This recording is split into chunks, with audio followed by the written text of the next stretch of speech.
Kodak is suing Apple and HTC, alleging patent infringement related to digital imaging. The two suits accuse both companies of using Kodak inventions covered by 4 patents. The inventions in question are related to image transmissions, such as a way for users to share images directly from cameras.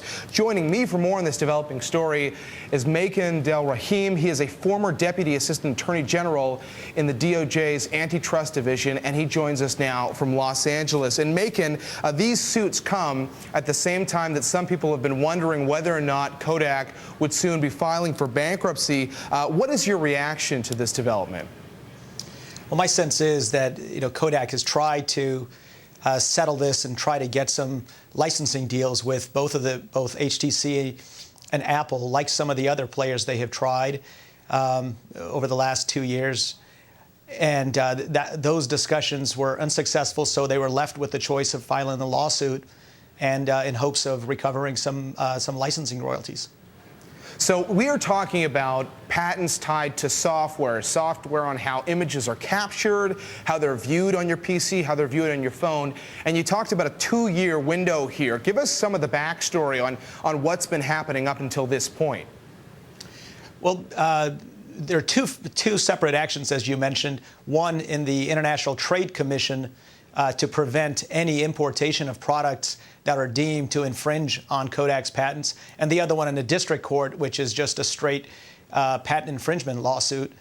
About 2 years ago, in January 2010, Kodak brought a lawsuit against Apple and the maker of BlackBerry RIM for some of the same patents which were extended today to HTC for the lawsuit. And there's been a number of these types of lawsuits you've noticed over the last half a dozen years or so.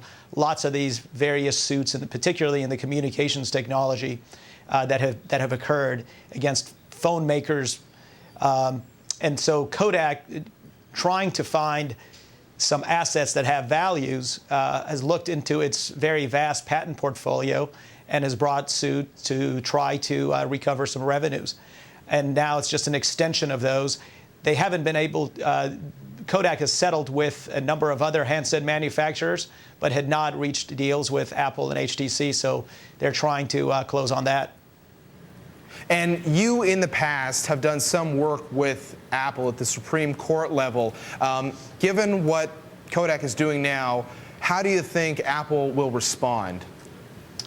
I think the fact that Apple had not given in to some of the very likely demands means that it felt confident that at the very least it could not only defend against a preliminary injunction in the courts or the ITC, but that it could, if it was deemed to have violated these patents and infringed on them, that it could pay at that time and at probably a lower rate than Kodak was demanding. So I think they were feeling comfortable enough to roll the dice. I don't know that. I have not been involved with these particular issues for which they were sued today.